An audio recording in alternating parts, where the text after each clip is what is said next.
Rotating electrical machinery is a part of much military equipment.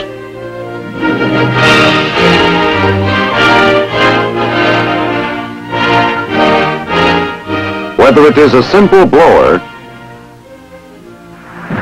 or a complicated electronic device in a missile, they all depend on the proper functioning of rotating electrical equipment. Two types of motors and generators are commonly in use: alternating current or AC and direct current or DC motors and generators. This film will show the principles governing the operation of DC motors and generators.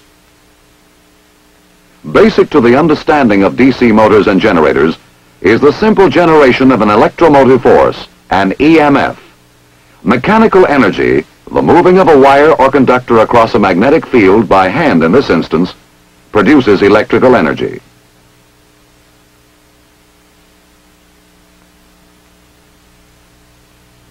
The magnetic field is composed of lines of force.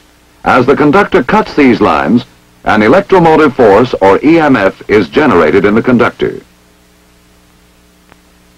Moving the conductor down through the field makes the needle of a voltmeter deflect one way, which means the EMF has one direction. Moving the conductor up through the field produces the opposite deflection of the needle. The EMF has now changed direction.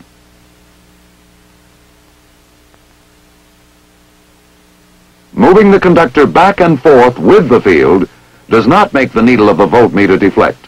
There is no EMF because the conductor is not cutting the field. To illustrate the direction of current flow, the conventional symbols will be used. Current flowing in a conductor away from us is represented by a cross, toward us by a dot. However, moving a conductor in and out of the field in this straight reciprocal fashion is awkward and impractical.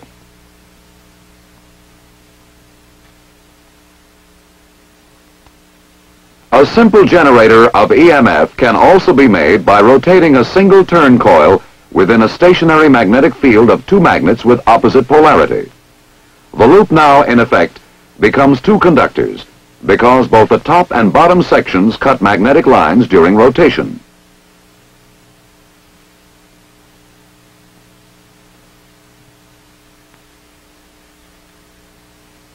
Since they cut lines of force of opposite directions as they rotate, EMFs of opposite polarity will be generated in the conductors. In order to have current flow in this circuit, polarities of the two conductors must be opposite. The amount of EMF generated at any instant is determined by three factors: the strength of the magnetic field, that is, the number of lines of force, the length of the conductor cutting the lines of force, and the velocity with which the conductor is turning. We can determine the amount of instantaneous EMF by a simple formula. The instantaneous EMF E equals B, the strength of the field, times L, the length of the conductor cutting lines of force, times V, the velocity of the conductor. An increase in the number of lines of force or the strength of the field increases the instantaneous EMF in the conductor.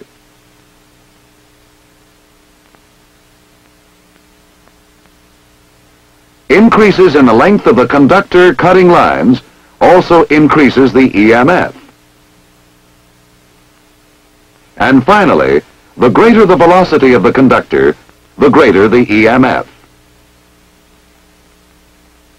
This formula assumes conductor motion in a straight line, that is to say, cutting the same number of lines for each increment of its motion. But the conductor in an actual machine is not moving in a straight line, but rotating.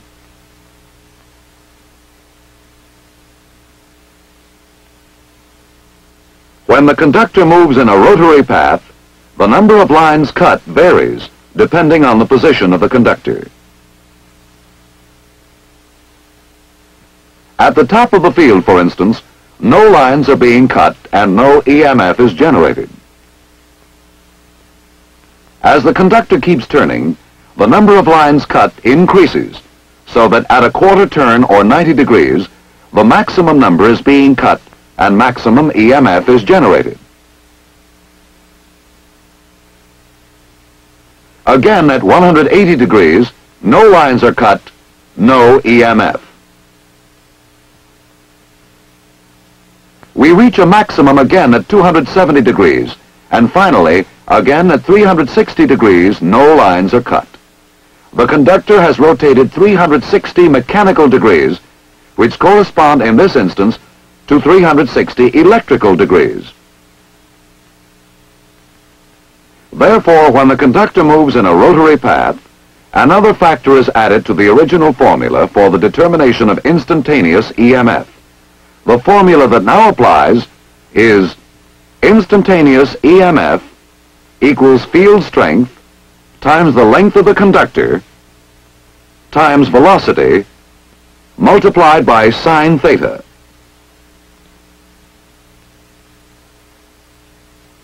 Theta is the angle formed by the flux line and the motion of the conductor. The number of lines cut and the amount of EMF generated is proportional to the sine of the angle formed by the magnetic lines with the conductor motion.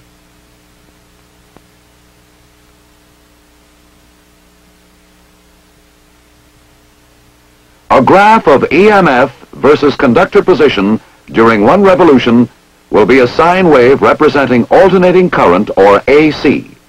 All rotary generators produce AC internally.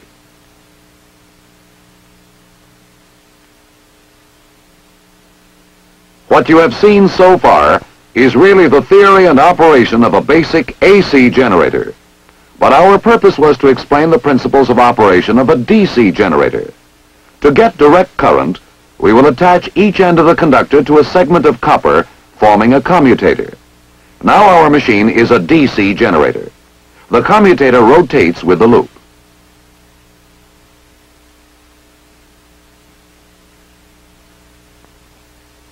Stationary contacts, carbon brushes, ride on the commutator segments. They provide a means of connecting a meter or any other load to the generator.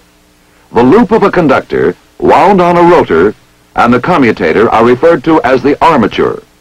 As the loop revolves and the EMF in the conductor reverses polarity, the connections to the load are also reversed and the current flow will maintain the same direction externally.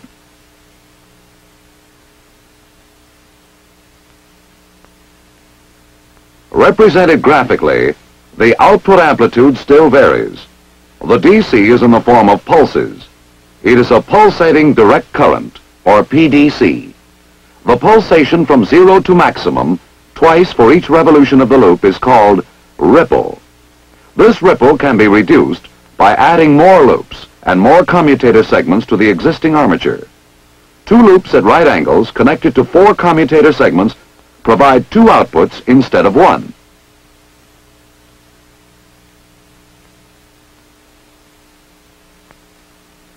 These outputs are 90 degrees displaced or apart, which combine to smooth the DC output.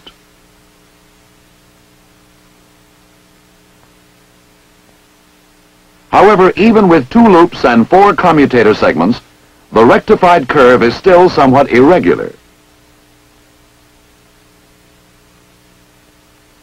By adding magnets, we increase the number of fields cut by the armature.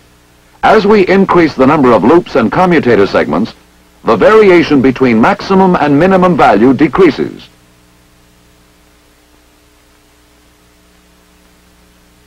This, in effect, tends to flatten the DC output.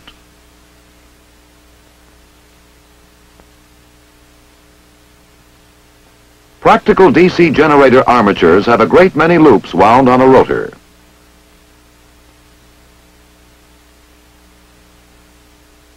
The field is composed of many electromagnets. Together, these factors tend to create an almost pure DC output. An important problem in the design of generators is the prevention of sparking between the commutator and the brush assembly. The prevention of sparking depends on the position of the brushes. This line through points of zero generated EMF is called the neutral plane. Placing the brushes in this neutral plane reduces the tendency for sparking between brushes and commutator, because during the time a brush is touching both commutator segments, there is no difference in potential between these segments.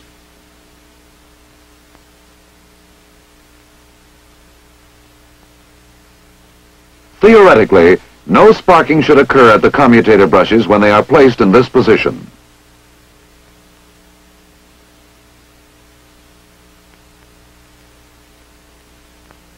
But the current flowing in the armature loops or coils sets up a magnetic field of its own.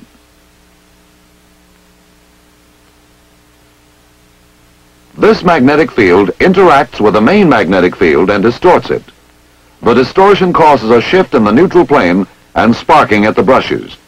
The effect is called armature reaction.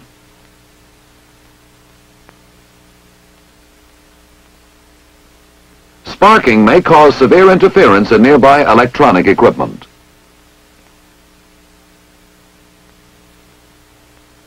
There are two ways of maintaining the neutral plane in its correct position and thus avoiding sparking. It may be done by the adjustment of the brush position.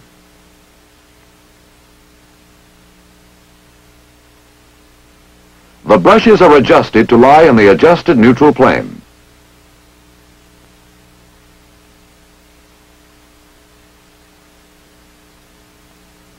The other way of maintaining the neutral plane is by adding interpoles to the generator field. These interpoles are small magnets placed between the poles of the main field magnets. The interpole fields oppose the fields created by armature reaction. The neutral plane is moved back toward the correct position.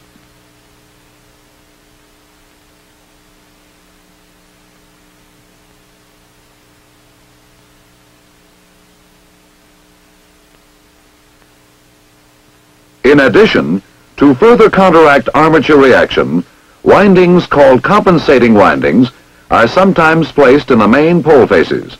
The current in these windings is armature current flowing in opposite direction to the current in the armature conductors.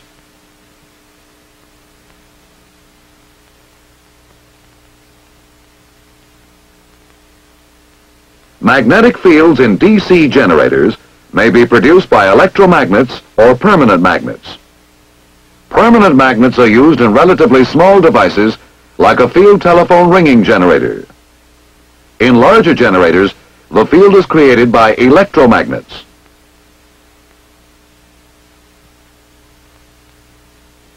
The field winding used in this DC generator can be represented by a symbol. The symbol is that of an iron core inductor. Current to excite the field windings can be supplied from an external source. In that case, the generator is classified as separately excited. A small part of the generator's own output can also do the exciting. In that case, it will be a self-excited generator. Self-excited generators must be initially magnetized. The residual magnetism in the core of the field winding provides enough magnetism to begin generator action.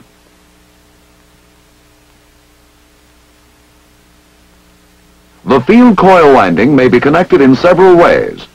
This is a series wound generator, which means the field coil is in series with the armature. Because of this series arrangement, it has poor voltage regulation. The reason for this can be demonstrated in the following manner. Additional load will cause more current to flow in the field coil. Increase in field strength increases voltage. Increase in voltage causes more current to flow. This continuing action stops only when the core is saturated.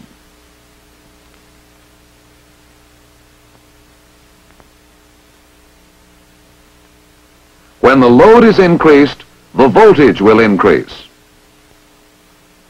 When the load decreases, voltage will decrease.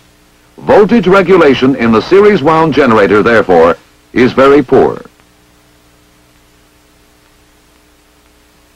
When instead of in series, the field winding is connected in parallel with the armature and the load, we have a shunt wound generator.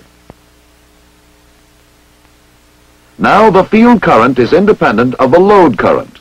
Therefore, an increase in armature current will not cause an increase in the voltage output. Voltage regulation here is greatly improved.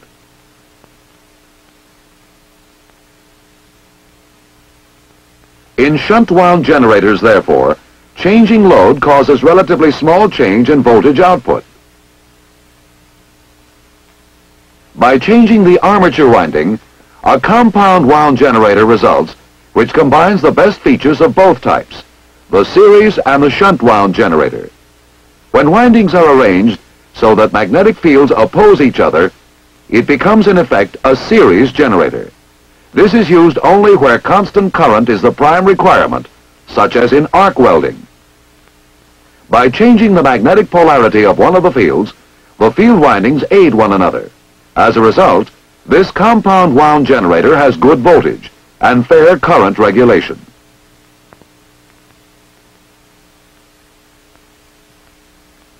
A graphic representation of generator output characteristics with terminal voltage plotted vertically and armature current horizontally would look something like this.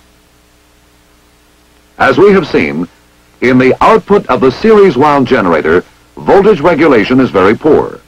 In parallel or shunt wound generators, the voltage regulation is fairly good, but current regulation is poor. Compound wound generators offer a flat compounded output that is normally most desirable. It combines the good features of both the shunt and series wound generators and provides stable voltage output under changing loads.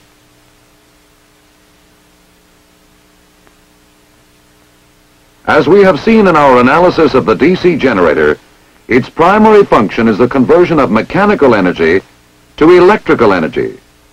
If we now reverse the procedure and connect an electrical power source to the generator, we have a DC motor instead of a DC generator. Motor action can be illustrated by attaching a power source to a conductor which is inside a magnetic field. The electric current creates polarity in the conductor. The south pole of the magnet attracts the north pole of the conductor and repels the south pole. The north pole of the magnet attracts the south pole of the conductor and repels the north pole. This creates movement, depending on the direction of the steady magnetic field.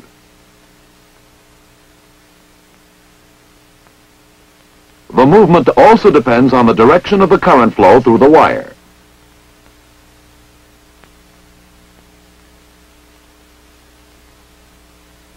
By changing the polarity of the battery, the conductor now moves in the opposite direction.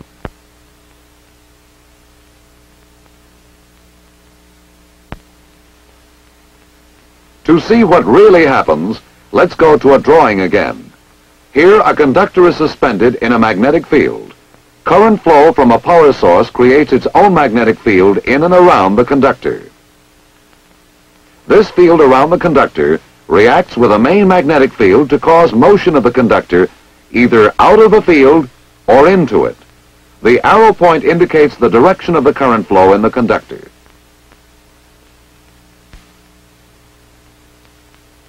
In this case, the flow is toward us.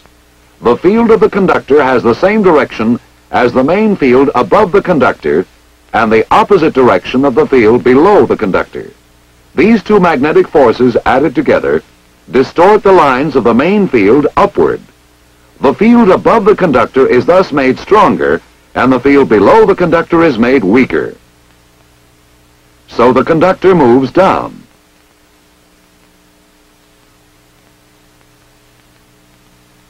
Conversely, when current flows in the opposite direction, that is to say, away from us, the field of the conductor opposes the main field above the conductor. This aids the main field below the conductor, distorting the lines down. The field below the conductor is thus made stronger, while the field above the conductor is made relatively weaker. This forces the conductor to move up. With this basic principle of motor action understood, we can now examine the DC motor. The basic DC motor, like the DC generator, consists of a pair of magnetic poles, an armature made up of a single turn loop, a commutator, and a brush assembly. As we have seen, a conductor in a magnetic field will move when a voltage is applied to it. With a voltage applied, and the magnetic field and current flow as shown, the right conductor will be pushed down, while the left one is pushed up. Since the forces on each conductor are now in exact balance, there will be no more motion.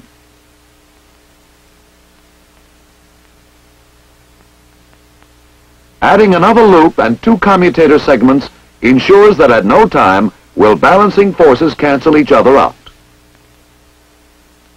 With this setup, there will be motion at all times. As one commutator segment is moved away from the brushes, another now takes its place and the movement continues. The greater the number of loops in the armature, the smoother its motion. For this reason, rotors in practical DC motors have many loops. Since current in the rotor loops must reverse each half cycle, two commutator segments per loop are required. Here in the motor, as in the DC generator, there is a neutral plane. The interaction of the conductor fields on the main field causes this neutral plane to shift and sparking to occur when a load is added.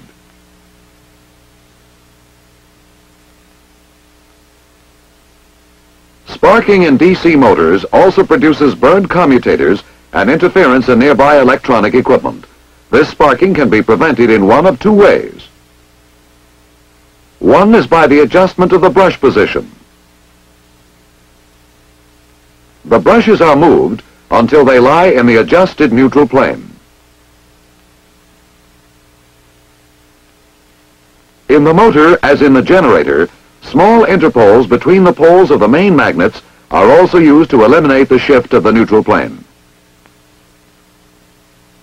These interpole fields tend to oppose the fields created by armature reaction. The neutral plane is moved back toward its correct position. Also aiding are compensating windings, which carry armature current in the opposite direction to the current in the armature conductors. The neutral plane is thus maintained in its proper position.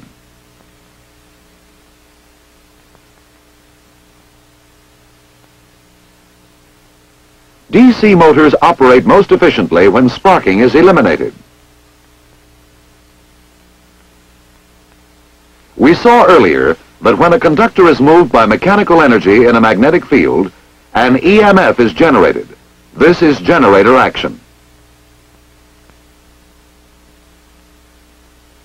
In the DC motor, when rotation is desired, it is necessary to apply an EMF to the conductor. However, when used as a motor, an opposing EMF is also generated in the conductor. This is called the counter-electromotive force, or CEMF. By Lenz's law, the generated CEMF must oppose the applied EMF. The amount of CEMF depends on the speed of rotation. This is of practical importance in large motors. When starting large motors, the problem exists of limiting current through the rotor windings until a CEMF can be built up.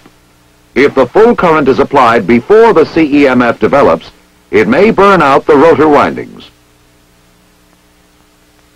Starting boxes are used with DC motors in order to avoid this application of current before the CEMF is built up.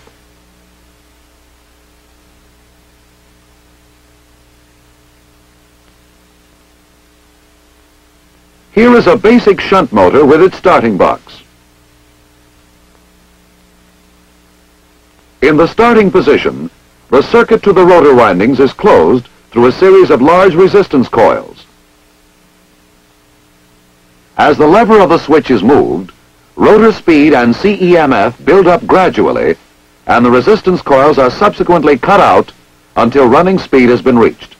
The lever is held in the fully open position by an electromagnet. If for any reason the power should fail or the field coil open, the electromagnet becomes de-energized and the lever is returned to the starting position by spring action.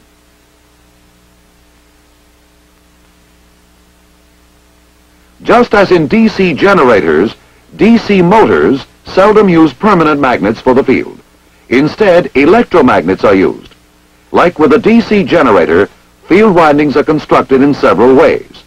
Each type of winding has special characteristics, special values, and specific uses. The series wound motor has good starting torque or turning force. Torque depends on armature current and on field strength.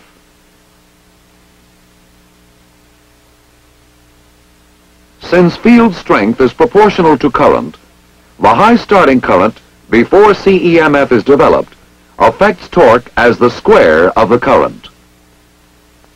The motor begins to turn, attempting to develop enough CEMF to completely oppose the applied EMF. The load prevents this, acting to control the speed of the motor.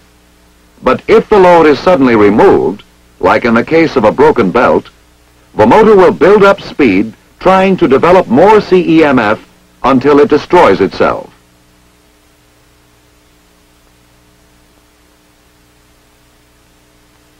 The shunt wound motor has less starting torque, but it is less dependent on load for speed control. In the shunt wound motor, the field coils are connected in parallel directly across the DC input terminals. The starting torque is not as great as in the series motor, since field strength is not affected by armature current. The speed of a shunt motor is fairly constant under conditions of changing load. As more load is applied, the speed of the armature decreases. This decreases the CEMF and increases the current input.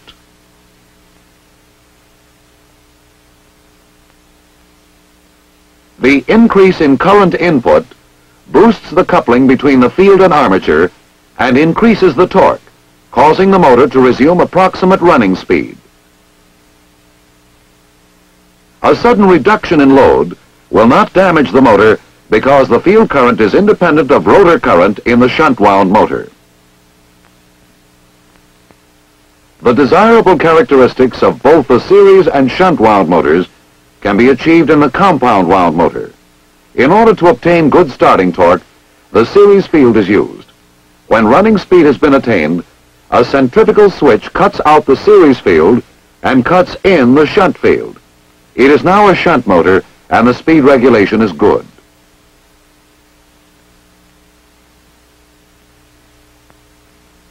Compounding provides good starting torque and good speed regulation.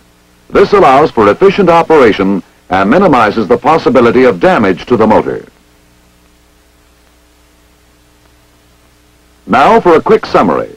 The operation of all rotating electrical machinery is based on one simple principle: the generation of an EMF. The principle is used in the construction of a simple AC generator. The generator output E, or instantaneous EMF, equals B, strength of field, times L, length of the conductor, times V, velocity of the conductor. But because the movement of the conductor in the field is actually circular, we must also multiply with a sine of the angle formed by the lines of force and motion of the conductor in order to arrive at the EMF.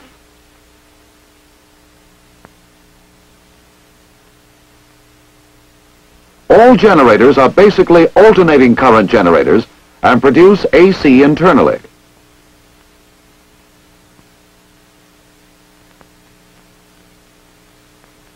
The basic AC generator becomes a DC generator when a commutator is attached to the conductor. Each commutator segment rotates with its respective conductor, producing a direct current.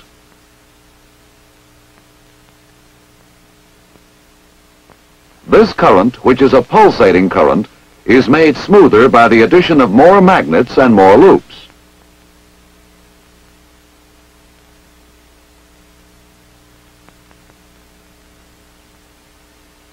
Sparking in a generator is sometimes caused by a shift in the neutral plane. This can be corrected by adjusting the brush position.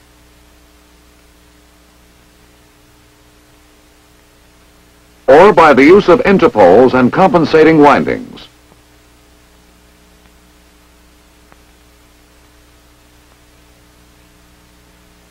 Current for field windings may be supplied from an outside source, in which case the generator will be separately excited. Or the current may be a part of the generator's own output, in which event it is called self-excited. Generator field windings are constructed in three ways. Series wound, where the field windings and the armature are in series. Shunt wound, in which the field winding is in parallel with the armature and the load. And compound wound, in which the best features of both the shunt and series wound generators are combined. Voltage regulation in the series wound generator is poor. In the shunt wound generator, voltage regulation is fairly good, but current regulation is poor. Compound wound generators provide stable voltage under changing loads. This output is normally most desirable.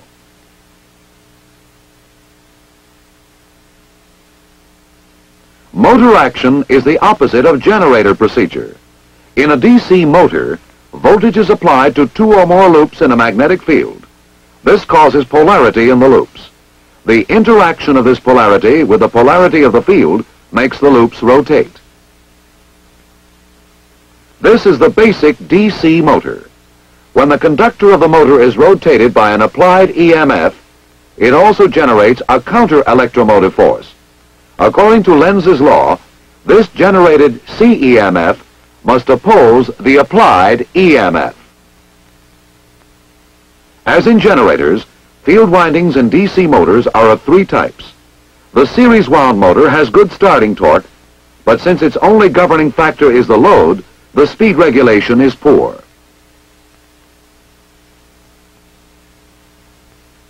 If the load is disengaged suddenly, the motor will race to destruction. In shunt wound motors, with the field coils connected in parallel across the DC input terminals, the starting torque is not too good, but since the field current is independent of the rotor current, the speed regulation is quite good.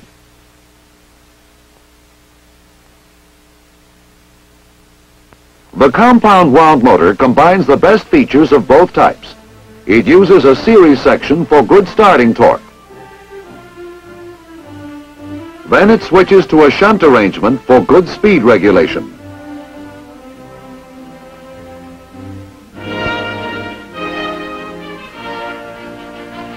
DC electrical motors and generators are at the heart of much military equipment. A proper understanding of them is therefore important.